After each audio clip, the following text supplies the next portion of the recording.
Lukas pasal 17 ayat 11 sampai ayat yang ke-19. Demikianlah firman Tuhan di bawah perikop ke-10 orang kusta. Dalam perjalanannya ke Yerusalem, Yesus menyusur perbatasan Samaria dan Galilea. Ketika ia memasuki suatu desa, datanglah 10 orang kusta menemui dia. Mereka tinggal berdiri agak jauh dan berteriak, "Yesus, Guru, kasihanilah kami." Lalu ia memandang mereka dan berkata, "Pergilah, perlihatkanlah dirimu kepada imam-imam." Dan sementara mereka di tengah jalan, mereka menjadi tahir. Seorang dari mereka, ketika melihat bahwa ia telah sembuh, kembali sambil memuliakan Allah dengan suara nyaring, lalu tersungkur di depan kaki Yesus dan mengucap syukur kepadanya. Orang itu adalah seorang Samaria. Lalu Yesus berkata, "Bukankah ke-10 orang tadi semuanya telah menjadi tahir? Di manakah yang 9 orang itu? Tidak adakah di antara mereka yang kembali untuk memuliakan Allah selain daripada orang asing ini?" Lalu ia berkata kepada orang itu, "Berdirilah dan pergilah, imanmu telah menyelamatkan engkau." Demikian firman Tuhan bagi kita pada saat ini. Kita akan disebut sebagai anak-anak Tuhan yang berbahagia ketika kita dengan penuh setia melakukan firman Tuhan dalam kehidupan kita. Kesempatan diberikan kepada Bapak, Ibu, dan saudara-saudara sidang jemaat yang dikasihi oleh Tuhan Yesus Kristus.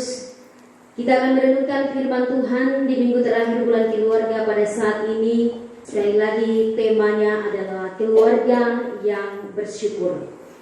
Bapak, Ibu, dan saudara-saudara yang dikasihi oleh Tuhan Yesus Kristus, mungkin di antara kita sekalian yang hadir pada saat ini pernah mendengar kalimat-kalimat berikut, atau bahkan mungkin kita sendiri yang mengungkapkannya.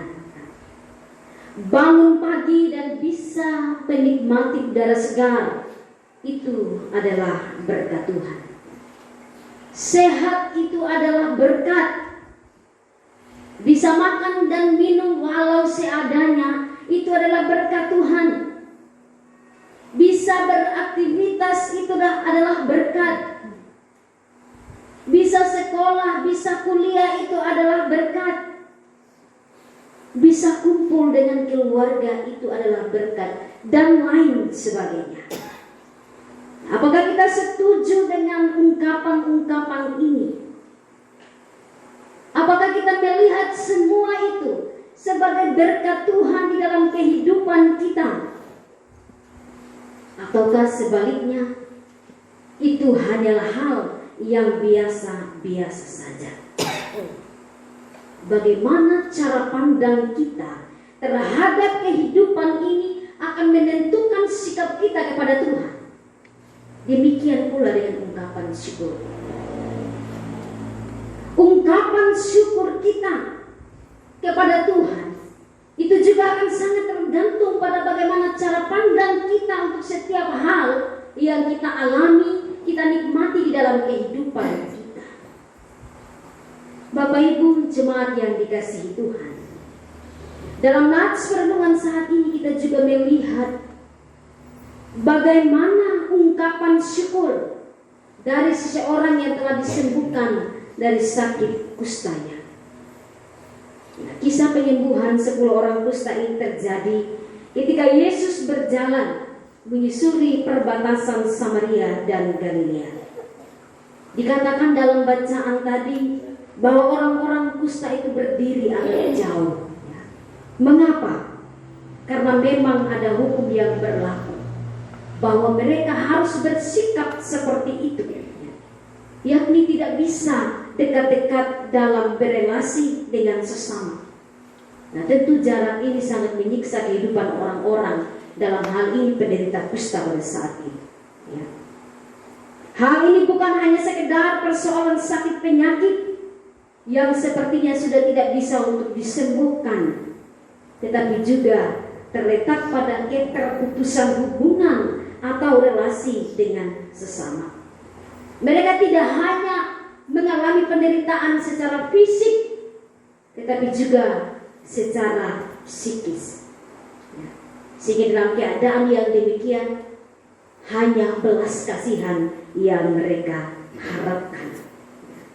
Dan ketika mereka mendengar dan melihat kehadiran Tuhan Yesus, mereka merasa bahwa tidak ada salahnya juga untuk mencoba mendapatkan belas kasihan Tuhan.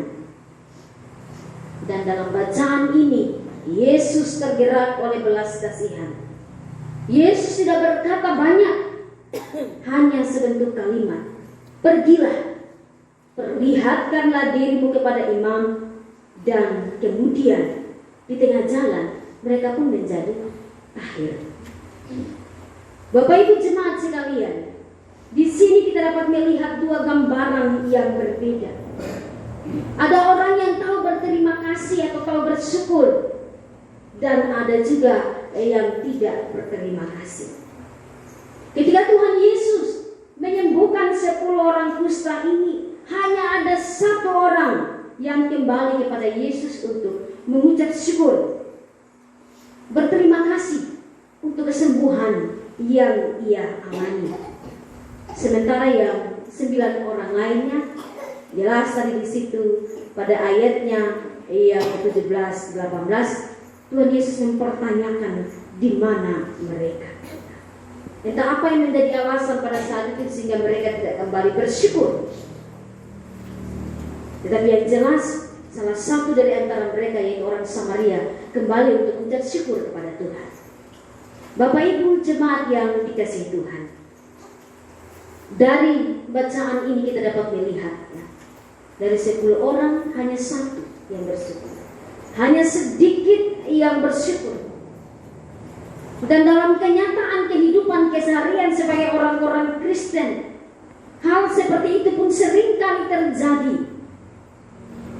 Seringkali kita hanya meminta, memohon pertolongan Tuhan, namun ketika apa yang kita minta diberikan oleh Tuhan, dijawab oleh Tuhan, kita mungkin lupa bersyukur kepada Tuhan, atau bahkan mungkin dengan sengaja tidak bersyukur kepada Tuhan. Ungkapan syukur kita kepada Tuhan sekali lagi tergantung pada bagaimana cara pandang kita terhadap semua hal yang kita terima, yang kita alami di tengah-tengah dunia ini. Lalu kenapa kita seringkali tidak bersyukur kepada Tuhan? Kita mungkin lupa bersyukur kepada Tuhan, bisa jadi karena hal-hal yang berikut ini. Yang pertama, kita menganggap bahwa berkat itu adalah sesuatu yang biasa saja. Kita berpikir bahwa apa yang kita terima memang pantas untuk kita dapatkan. Kita berpikir bahwa itu adalah hal yang sudah biasa kita terima setiap hari, sehingga tidak perlu untuk bersyukur kepada Tuhan. Misalnya, ketika kita bangun pagi, kita masih diberi kekuatan, kesehatan. Anggap itu hal biasa. Memang saya harus bangun pagi. Ini hari, saya harus menikmati kehidupan saya harus bekerja. Ketika saya bisa berkumpul dengan keluarga saya, memang itu hal biasa. Ketika saya bisa bernapas, bisa bekerja, bisa membeli segala sesuatu, itu hal biasa. Dan biasanya kita berpikir bahwa berkat yang luar biasa itu hanya bersifat materi yang banyak. Kita lupa bahwa semua hal yang kita terima dalam hidup ini adalah berkat Tuhan yang luar biasa, yang patut untuk disyukuri. Bisa berkumpul dengan keluarga adalah anugerah Tuhan, karena di luar sana ada begitu banyak orang yang tidak dapat berkumpul dengan keluarganya, yang mungkin terpisahkan oleh karena persoalan, yang punya kerinduan untuk bersama dengan keluarga, merindukan kebersamaan dengan keluarga dan lain sebagainya. Punya orang tua adalah berkat yang luar biasa, karena banyak orang di luar sana yang ditinggalkan oleh orang tuanya. Bisa bernafas sampai sekarang ini pun adalah berkat Tuhan yang luar biasa, karena banyak orang di luar sana yang harus pakai oksigen dulu baru dia bisa bernafas, antara mati dan hidup. bisa beraktivitas juga adalah hal yang luar biasa. Karena di luar sana banyak orang yang tidak bisa berjalan oleh karena keterbatasan fisik, tidak bisa bekerja oleh karena kekurangan yang ia miliki, dan lain sebagainya. Nah, karena itu jangan menganggap semua hal yang kita alami, semua hal yang kita terima adalah hal yang biasa saja. Tetapi pahami, maknai berkat sekecil apapun itu sebagai berkat Tuhan yang luar biasa dalam hidup ini dan patut untuk disyukuri. Jadi tidak ada alasan bagi kita untuk tidak bersyukur kepada Tuhan. Bapak, Ibu, dan saudara-saudara sidang jemaat yang dikasihi oleh Tuhan Yesus Kristus, itu hal yang pertama. Hal yang kedua, terlalu bahagia sehingga lupa bersyukur kepada Tuhan. Perasaan senang, perasaan bahagia karena mendapatkan semua hal yang diimpikan terkadang membuat kita lupa bersyukur. Kita hanya meminta berkat kepada Tuhan, tetapi lupa pada Sang Pemberi berkat itu, lupa pada pertolongan Tuhan. Saking bahagianya menikmati semua berkat yang ada, kita tidak lagi peduli kepada Tuhan. Orang bilang kita sudah terlena, sudah keasikan dengan semua hal yang ada ini. Pada akhirnya lupa sama Tuhan yang kasih itu. Bapak, Ibu, dan saudara sekalian, Tuhan tidak meminta hal yang rumit kepada kita. Cukup dengan kita menaikkan ungkapan syukur, ya. Cukup dengan kita bersyukur kepada Tuhan. Dan ungkapan syukur kita itu kita tunjukkan melalui sikap hidup kita yang terus melakukan apa yang menjadi kehendak Tuhan. Tuhan tidak minta balas, kasih kembali ini yang saya kasih sama kau. Tidak. Tuhan hanya minta ungkapan syukur kita. Kekasih Tuhan sekalian, hal yang ketiga adalah kesombongan. Semua hal yang diperoleh, semua pencapaian yang didapat dianggap sebagai hasil usaha dan kemampuan atau kehebatan kita. Nah, kehebatan saya lah yang membuat saya seperti ini. Kepintaran saya lah yang membuat saya seperti ini. Kalau saya tidak pandai memikirkan cara yang bagaimana caranya menghasilkan uang, mana bisa saya dapat begini ini. Ya. Kalau bukan saya punya otak ini yang pintar, mana bisa saya berhasil dan sebagainya. Saya sehat karena saya rajin olahraga, karena saya makan makanan yang bergizi dan seterusnya.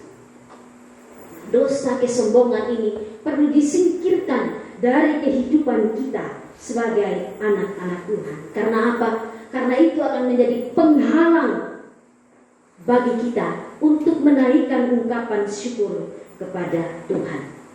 Dosa kesombongan hanya akan membuat kita tidak mampu untuk melihat kebaikan Tuhan di dalam hidup ini. Bapak, Ibu, dan saudara sekalian yang dikasihi Tuhan, hal yang terakhir adalah pelit. Hal ini juga mungkin menjadi pemicu orang tidak bersyukur kepada Tuhan. Takut apa yang ia miliki ini habis. Takut apa yang ia punya berkurang. Kita lupa bahwa kita diberkati untuk menjadi berkat. Dan itu adalah salah satu cara kita mensyukuri berkat Tuhan dalam hidup ini. Kalau kita merasa kita mampu untuk membantu orang lain, kenapa tidak? Hal sekecil apapun, sesederhana apapun, kalau kita beri dengan hati, pasti akan sampai ke hati orang yang membutuhkannya. Bapak, Ibu, dan saudara-saudara yang dikasihi oleh Tuhan kita Yesus Kristus, berkat Tuhan di dalam kehidupan kita tidak dapat kita hitung, tidak dapat kita balas, dan tidak terukur lagi. Yang bisa kita lakukan adalah hanya dengan bersyukur untuk semua itu. Ungkapan syukur kita kepada Tuhan mari kita tunjukkan melalui kehidupan kita yang senantiasa menyenangkannya.